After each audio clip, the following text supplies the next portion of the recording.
Escuela Bíblica a la luz de la palabra, escudriñando las Escrituras. Oh, cantadmelas otra vez, bellas palabras de vida.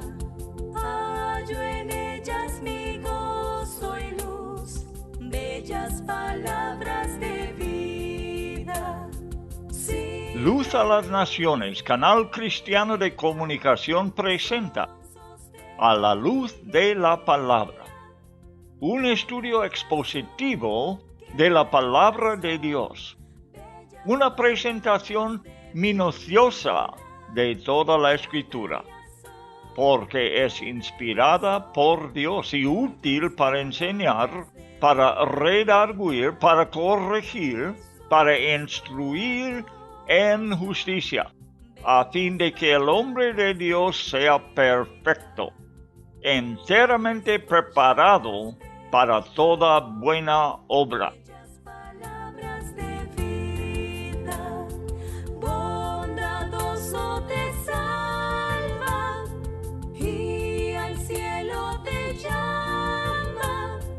Qué bellas son. Escuela Bíblica a la luz de la palabra, edificando sobre la roca.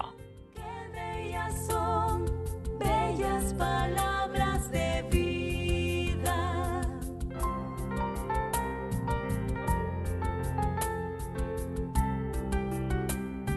El Pentateuco, la ley de Dios.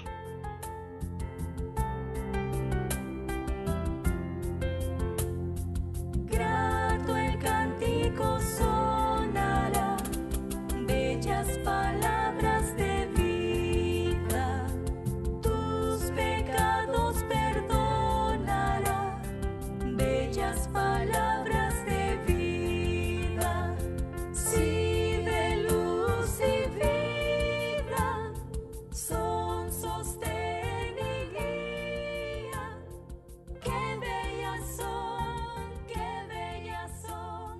bellas palabras de vida. Hemos tratado ya un poco la profecía de Israel para su hijo José, hablándole de su primogenitura, que fue tomada de Rubén y dado al hijo mayor de Raquel.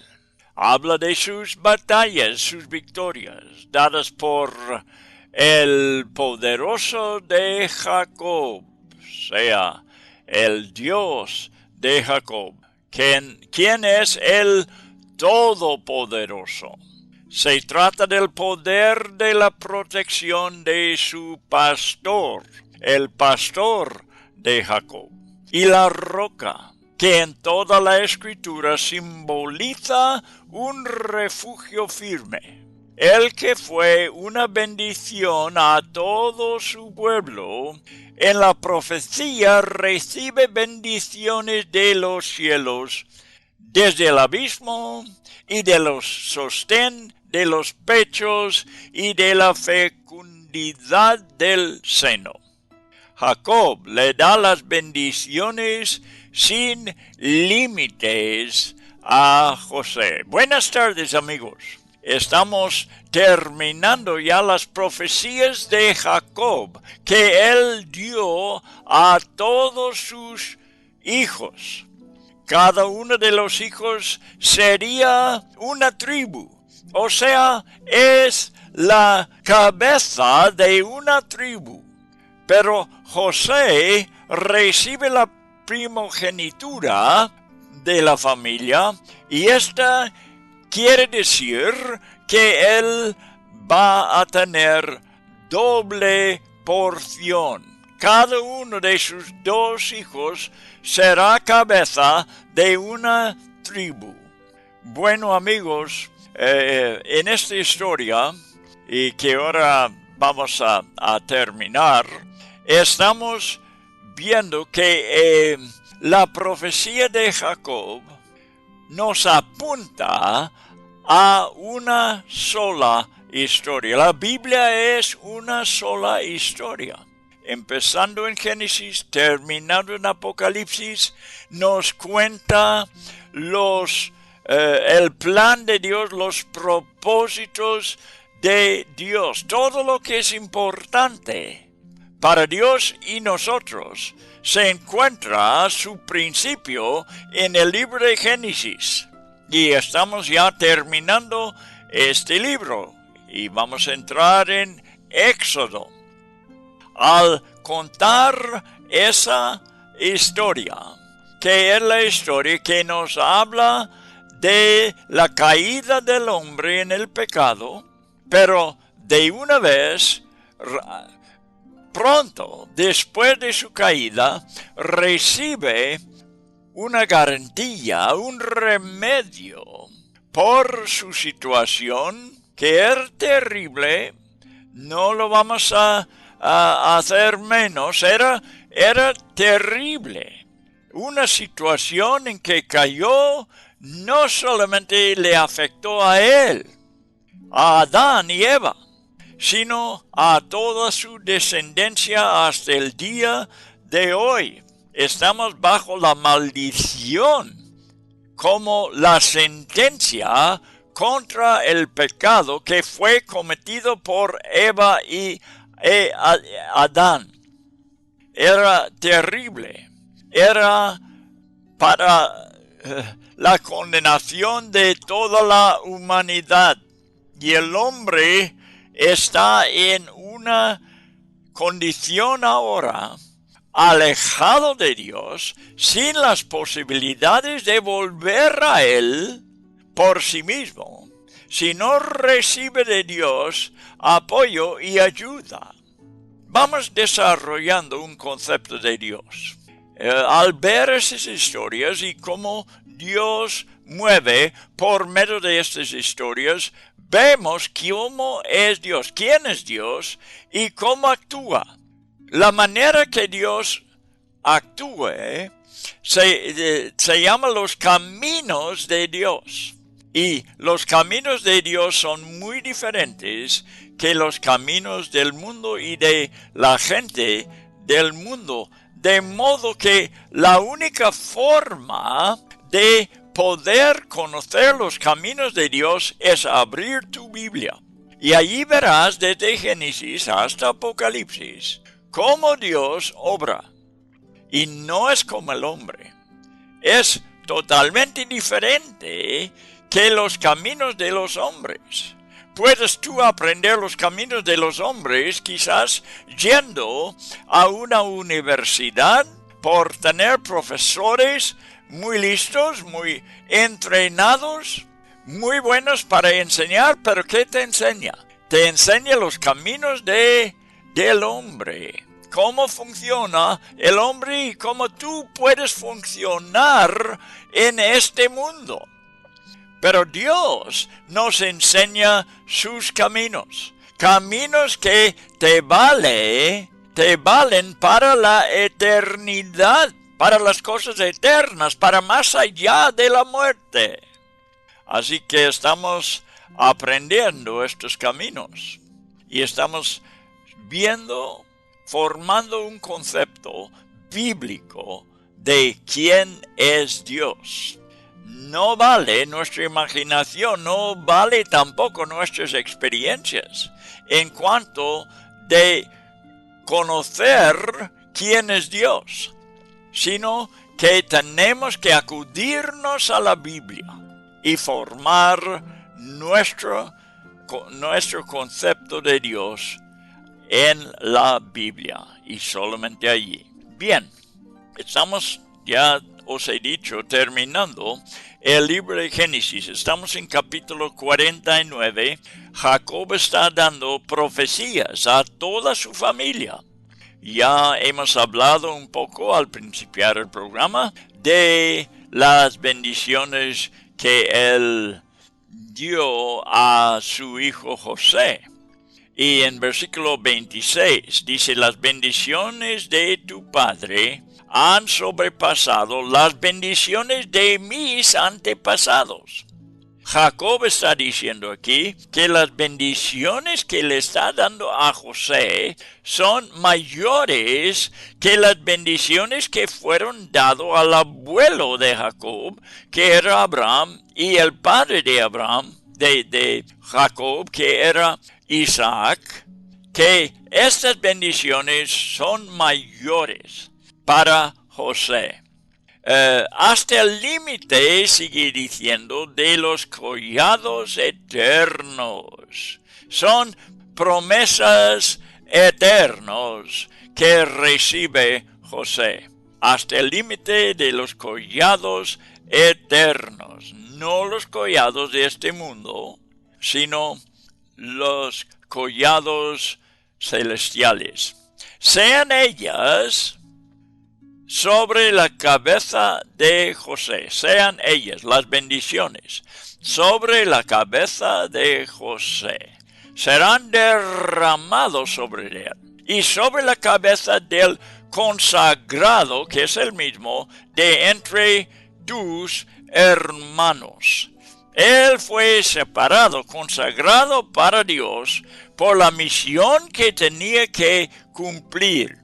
Y para poder hacer o entrar en ese trabajo, esa obra que Dios tenía, esta misión que Dios tenía para su vida, tenía que bajar a Egipto. Y bajó como un esclavo. Después fue un prisionero. Y así estaba por 13 años, hasta que por medio del don que Dios le había dado, pudo salir y llegó a ser el gobernador sobre Egipto. Muy bien, así pues le está cayendo encima ahora las bendiciones. Había recibido golpes duros por estar en Egipto, fuera de su familia, aprendiendo una cultura nueva, un lenguaje nuevo.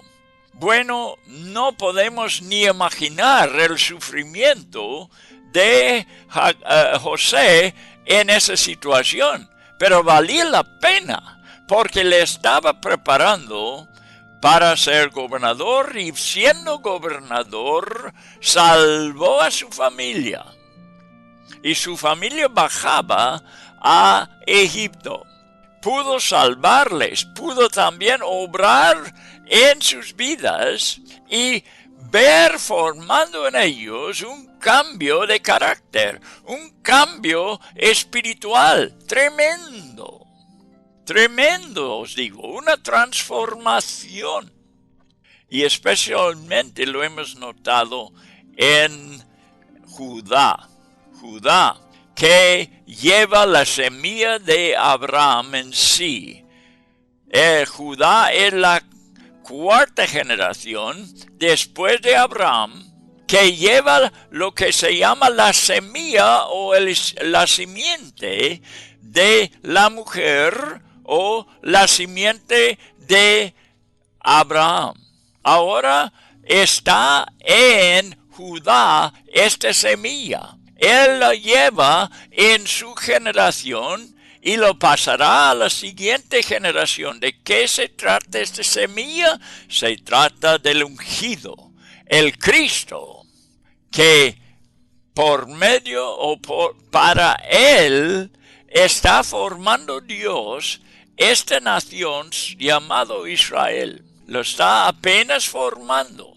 Está en la cuarta generación y esta nación tiene que ver con el Cristo venidero. Bueno, la bendición sobre José sobrepasa las de Abraham y Isaac, siendo más allá de lo terrenal y extendiendo hasta la eternidad. Lo hemos leído.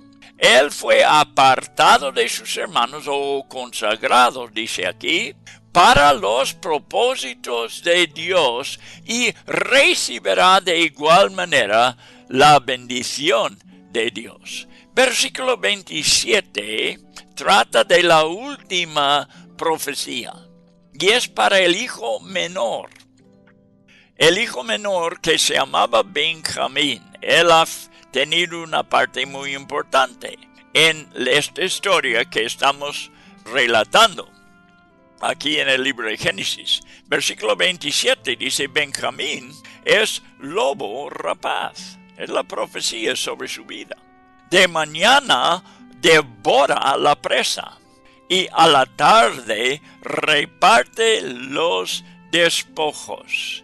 Benjamín, a pesar de ser el preferido, recuerda la historia, y el más querido del padre, no recibe una profecía muy bonita. ¿Por qué? Si el padre está dando la profecía, ¿por qué no da al más querido de sus hijos la bendición mejor que pueda tener? Es porque cuando uno profetiza, no lo hace por su propio beneficio o por lo que él quiere. Está hablando de parte de Dios. Y si uno quiere ser un profeta, tiene que estar dispuesto a hablar lo que es la voluntad de Dios y no lo que es su propia voluntad. Algunos usan los dones de Dios para su propio beneficio.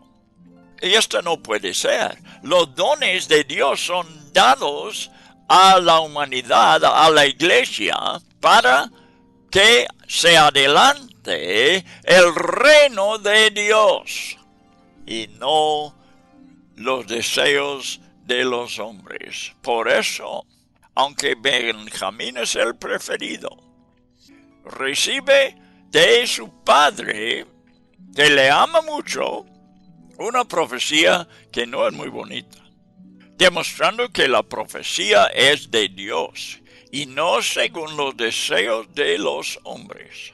Nadie debe usar lo que es de Dios para conseguir anhelos personales. En verdad, veremos una profecía más buena y completa dada por Moisés. Y lo vamos a ver. Está en Deuteronomio, capítulo 33, versículo 12. Es una profecía para la tribu de Benjamín. En los días de Moisés. Puedes apuntar el texto para que lo tenga junto con esta profecía en Génesis. En Deuteronomio, repito, capítulo 33 y versículo 12 dice: habite el amado del Señor. Está hablando aquí Moisés de Benjamín. Véalo en su contexto en Deuteronomio 33. Estamos leyendo solamente versículo 12. Habite el amado del Señor en seguridad junto a aquel que le protege todo el día. ¿Sabe quién es eso? Judá. Judá protege a Benjamín, que habita en medio de la tribu de Judá. No tiene una tribu aparte, sino, no, quiero decir, una posesión aparte de la de Judá, aún en Jerusalén. Benjamín tiene herencia en Jerusalén, pero principalmente quien heredaba a Jerusalén era la tribu de Judá. Benjamín está dentro de su hermano que le protege, el hermano más poderoso, la tribu más numerosa y más poderosa que todas las tribus. Benjamín está habitando en Judá. Esta es su herencia. Es protegido porque no es una tribu muy grande. Es protegida por Judá. Aquel que le protege todo el día, dice la Biblia. Dice Moisés. Y entre cuyos hombros mora. Ya lo hemos dicho, ¿verdad? Que está morando entre la tribu de Judá. El receptor más reconocido de la bendición de Benjamín fue ¿quién? ¿Qué persona? Que es la más reconocida, que es un receptor de la bendición que la profecía Dios dio por medio de la profecía a Benjamín. ¿Quién fue la persona más reconocida de la bendición de Benjamín? Y te digo que fue el apóstol Pablo. Si quieres verlo, vamos a Romanos, capítulo 11, versículo 1. Apunte esto, estamos estudiando un poco de la tribu de Benjamín. Ahora en Romanos, capítulo 11 y versículo 1. Vamos allá. Es bueno también apuntarlo, pero si tienes tiempo, ahí vamos. Romanos, capítulo 11, versículo 1. Y dice: digo entonces, ¿acaso, hablando del apóstol, acaso ha desechado Dios a su pueblo? De ningún modo, porque yo también soy israelita, dice el apóstol Pablo, descendiente de Abraham, de la tribu de Benjamín. Benjamín no podía ser aniquilado. Benjamín tenía que tomar su parte en Israel, sino para otra razón, por la razón de que el apóstol, el gran apóstol, el que escribió 14 cartas que encontramos en el Nuevo Testamento, era de la tribu de Benjamín. Por eso, para cumplir con el propósito de Dios, Dios tenía que proteger a esta tribu que produciría el gran apóstol Pablo. Ahora, si quieres ir a Filipenses, capítulo 3, versículo 5. Filipenses, capítulo 3 y versículo 5. Pablo otra vez está hablando de su pasado, de los fundamentos de su vida, de su trasfondo. Y en versículo 5 dice: circuncidado yo, estando circuncidado el 8º día del linaje de Israel, de la tribu de Benjamín, hebreo de hebreos, en cuanto a la ley, fariseo. Está definiéndose el apóstol, y es de la tribu de Benjamín, el último tribu que estamos estudiando de las profecías dadas por Jacob. Jacob le llama un lobo rapaz, y probablemente tenía que ver con el tiempo más oscuro de la tribu, en el tiempo de los jueces. Lo hemos estudiado, en los libros históricos, que también hacemos una vez a la semana. Tú puedes seguirlos en tu Biblia. Los libros históricos, en esos hemos hablado en el libro de Jueces de lo que pasó con esta tribu. Y tenía su tiempo muy oscuro en Israel y casi fue eliminado Benjamín. La tribu después recobró fuerzas, y de la tribu vino el primer rey de Israel, que se llamaba Saúl. Pero ya tenemos un personaje mucho más importante y de más beneficio para la iglesia, que fue el apóstol Pablo. En versículo 28, seguimos adelante aquí en nuestro estudio, en Génesis 49, ahora versículo 28. Todas estas son las 12 tribus de Israel. Y esto es lo que les dijo su padre cuando los bendijo. A cada uno lo bendijo con la bendición que le correspondía, dado por Dios, no palabra de Jacob, sino palabra de Dios, que demostraba el futuro de cada tribu, cada hijo de Jacob. Podemos ver en este versículo más claramente que la profecía es del Señor y corresponde perfectamente con su propósito. En versículo 29, después les ordenó y les dijo, Jacob con sus hijos, voy a ser reunido a mi pueblo. Quiero que note eso, puedes subrayarlo si quieres. Voy a ser reunido a mi pueblo. Sepultadme con mis padres en la cueva que está en el campo de Efrón hitita. Sigue Jacob con un mandamiento. Es exigente para él que sea sepultado en el lugar ordenado por Dios, conseguido por Abraham. Nota el término, reunido a mi pueblo. Y repetido en versículo 33, lo vamos a ver otra vez. No fue reunido a su pueblo en su sepulcro, sino en el Espíritu. Al momento que murió en Egipto, fue reunido a su pueblo. Se trata de la vida después de la muerte, cuando el alma sigue consciente en la presencia de sus antepasados. Así que Jacob manda a donde se va a sepultarle su cuerpo.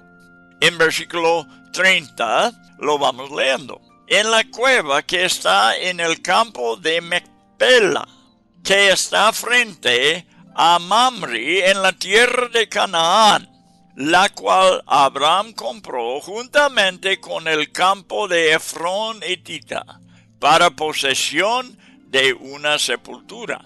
Allí sepultaron a Abraham y a su mujer Sara. Allí sepultaron a Isaac y a su mujer Rebeca.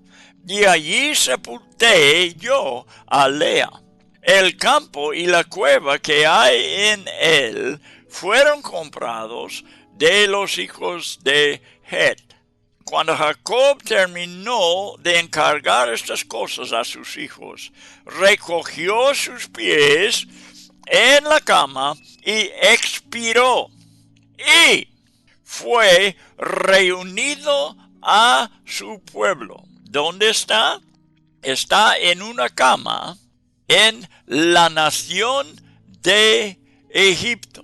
Está allí, lejos de la sepultura, lejos del terreno que compró Abraham, de lo que él está hablando aquí, donde Sara, Abraham, Isaac y Rebeca fueron sepultados. Esto pasará pronto, pero por el momento está en Egipto. ¿Y qué dice la Escritura? ¿Qué dice la palabra de Dios? Cuando se expiró en Egipto, acostado en una cama, ¿qué le pasa? Fue reunido a su pueblo. En el momento, al morir, se expiró. Su alma le dejó. El alma dejó al cuerpo atrás y fue al lugar donde estaba su pueblo. Está hablando de algo espiritual aquí. El cuerpo duerme, el cuerpo descansa, el cuerpo muere, pero el alma no muere. No cree, hermano mío. No crees a la persona que te dice que cuando se muere alguien, su alma reposa. Eso no es cierto. Es una mentira y es diabólico. No lo crees por un momento. La Escritura te está diciendo aquí que cuando Jacob murió, siguió conscientemente reunido a su pueblo. Su cuerpo sí se murió, esperando la resurrección, pero su alma no puede morir. Y se va a un destino donde está su pueblo. Esto es lo que te enseña la Biblia. Y pudiera darte muchos pasajes más para comprobar lo que estoy diciendo. Espero que me cree, porque si eres cristiano, tú debes tener descanso en tu alma. Tú debes estar confiando, descansando en el Señor, que Él se encarga con tu alma. Y que después de la muerte solo te espera la presencia de Cristo. Y allí estarás tú en el momento que tú dejas a tu cuerpo atrás. Bien, se trata de la vida después de la muerte aquí, cuando el alma sigue consciente en la presencia de sus antepasados. Le da a sus hijos el preciso lugar detalladamente del sepulcro en Canaán, en el campo de Macpela, en la cueva comprado por Abraham. Esto tú puedes ver en capítulo 23 y versículo 8. Este territorio después fue para el fiel espía Caleb y fue nombrado Hebrón, donde también habitaba Jacob en Canaán en su juventud. 33. Él glorificaba a Dios en su muerte. Jacob vive para el Señor y muere para el Señor. Profetiza de parte de Dios. Bendice hasta Faraón. Cumple con todo lo que le pertenece en el plan eterno y confiadamente y pacíficamente muere Jacob. Ahora pasamos al capítulo 50, el último capítulo del libro de Génesis. Y lo primero que vemos aquí es que hay lamentación para la persona que muera. José se echó sobre el rostro de su padre, lloró sobre él y lo besó. Esto es natural, debido a la separación que existirá antes que haya una reunión.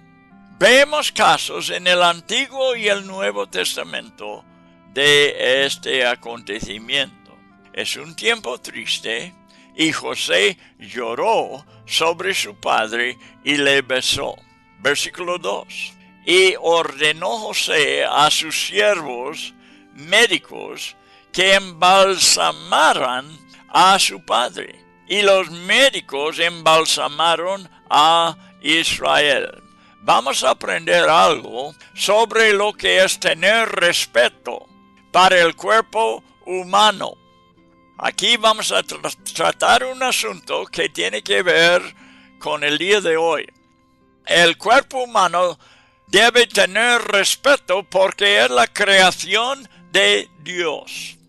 Sabemos que el cuerpo está bajo la maldición de Dios por causa del pecado.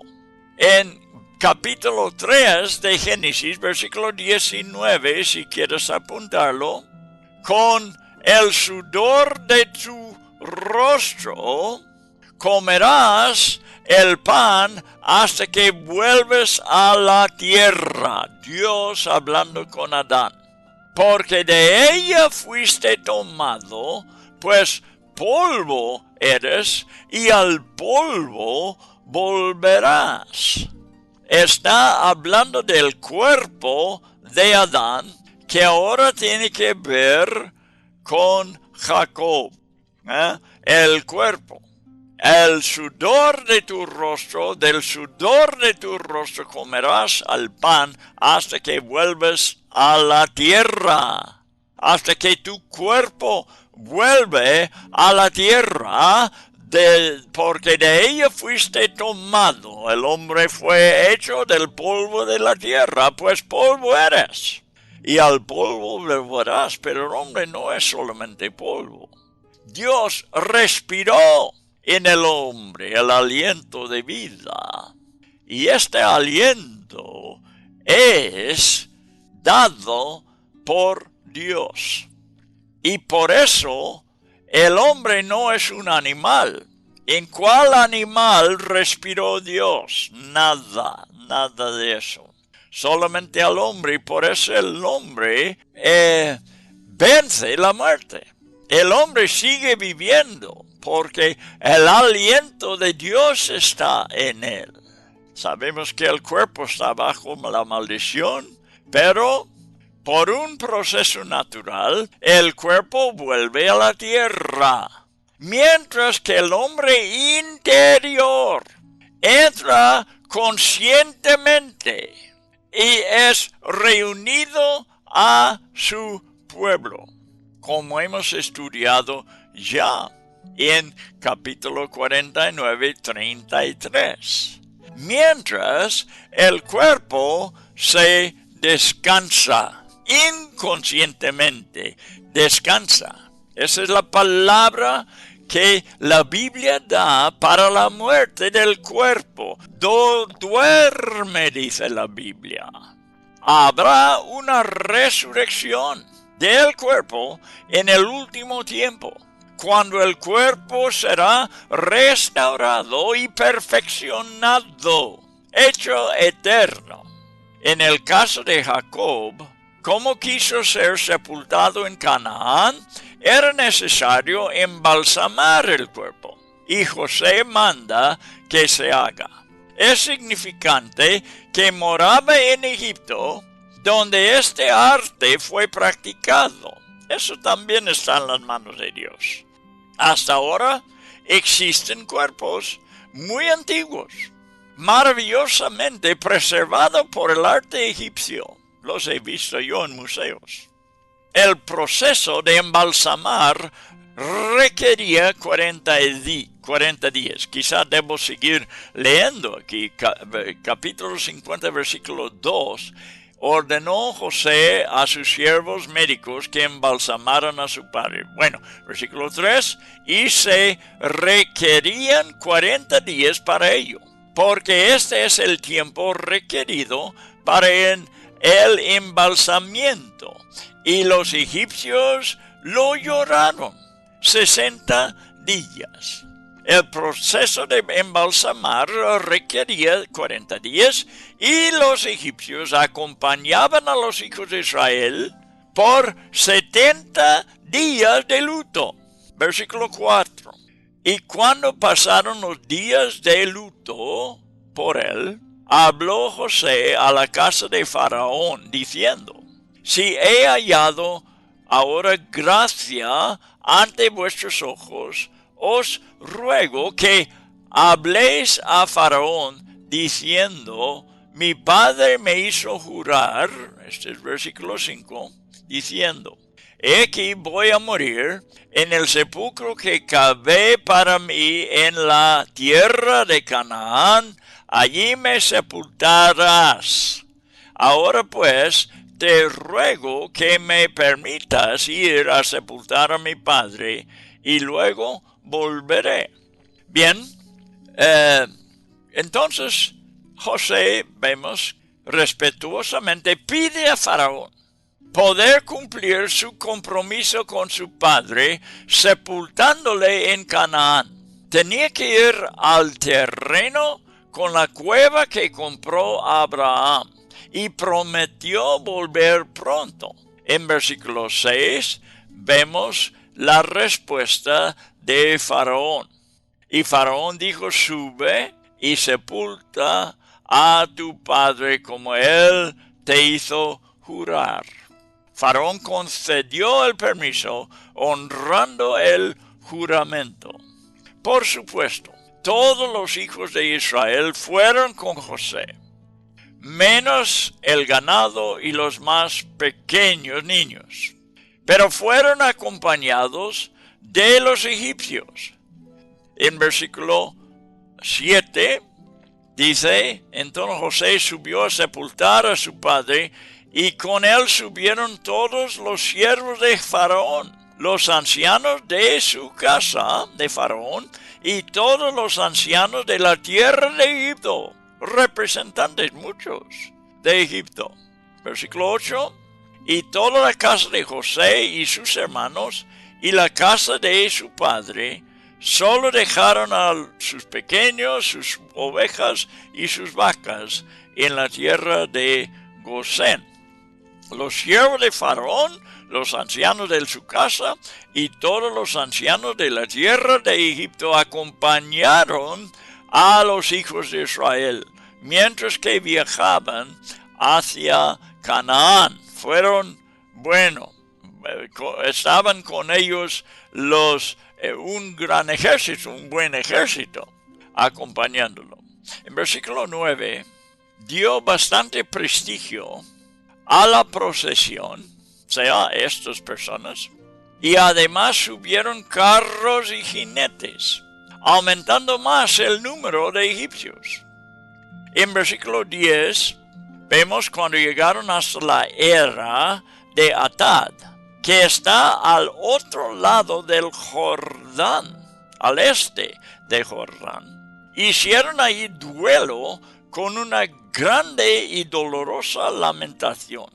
Y José guardó 7 días de duelo por su padre.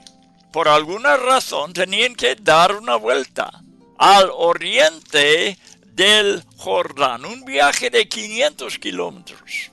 Allí pararon y aumentó la lamentación ordenado por José, que duró 7 días. Versículo 11, y cuando los habitantes de la tierra, los cananeos, vieron el duelo de la era de Atad, dijeron: este es un duelo doloroso de los egipcios. Por eso llamaron el lugar Abel Mizraim, el cual está al otro lado del Jordán. Por haber salido de Egipto, la nación más renombrada de su día. La gran procesión dio una gran impresión a las naciones que habitaban en aquel lugar. Fue un gran testimonio para ellos.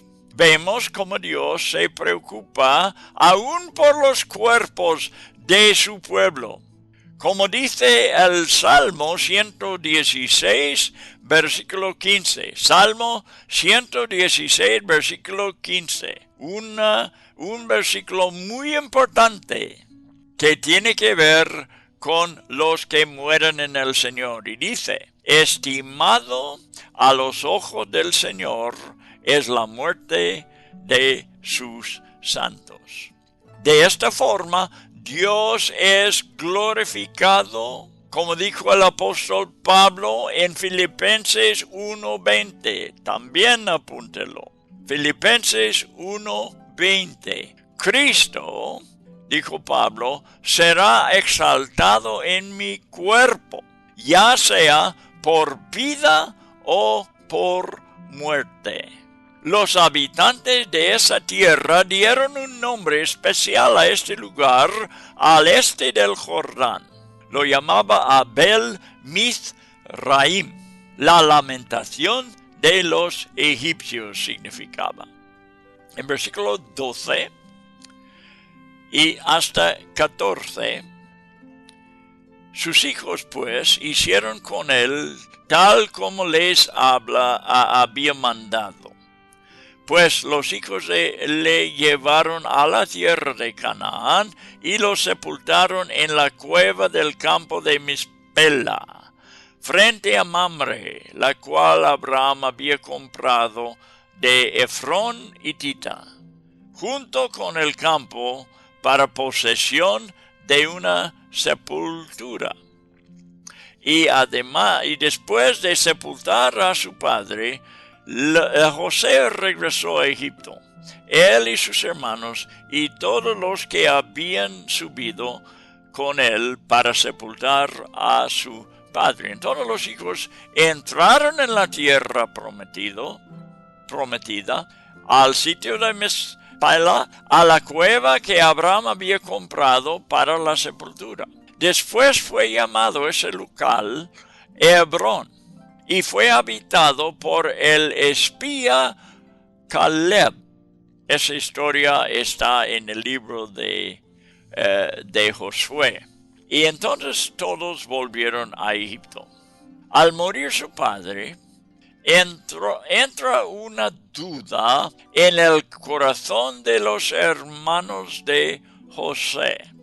Es provechoso para nosotros reconocer las tendencias y debilidades inherentes en nuestro ser. Por eso vamos estudiando este caso, porque tú y yo también tenemos dudas. No somos perfectos en la fe. A veces tenemos dudas, a veces estamos confundidos, a veces nuestros sentimientos nos niega lo que es nuestro, y el diablo siempre está tentándonos para que seamos miserables, para que no estemos disfrutando de toda la seguridad que tenemos en el Señor. Bueno, esto pasó a los hermanos de José. Al morir su padre, entró una duda, y ellos dudaban del cuidado y el amor de su hermano José. Debemos saber de estas cosas, porque nosotros tendremos que pasar por pruebas semejantes. A pesar de todas las evidencias de amor demostrado por Dios por medio de José, ellos son capaces de dudar de todo. Es posible que el lector ha experimentado lo mismo.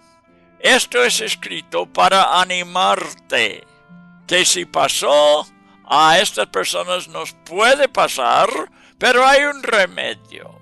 Y vemos la reacción de José. En primer lugar, entonces, debemos reconocer que es una tentación común. No eres solo, hermano mío, cuando te viene una tentación de dudas. Es una tentación común para el pueblo de Dios. Nos ayuda mucho en medio de la prueba saberlo. Y también que seamos enseñados por las mismas palabras de José que siguen. Ellos sienten obligados a volver a pedir perdón por lo que habían hecho. Lo que están pensando no puede ser más lejos de la verdad. José había manifestado claramente que les amaban y no guardaba rencor, y le entra una tristeza cuando escucha la duda que sus hermanos tienen de él. Que lo aprendamos, amigos. Dios se entristece también cuando dudamos de su amor. Otra vez ellos se postran ante José, ofreciéndose como esclavos.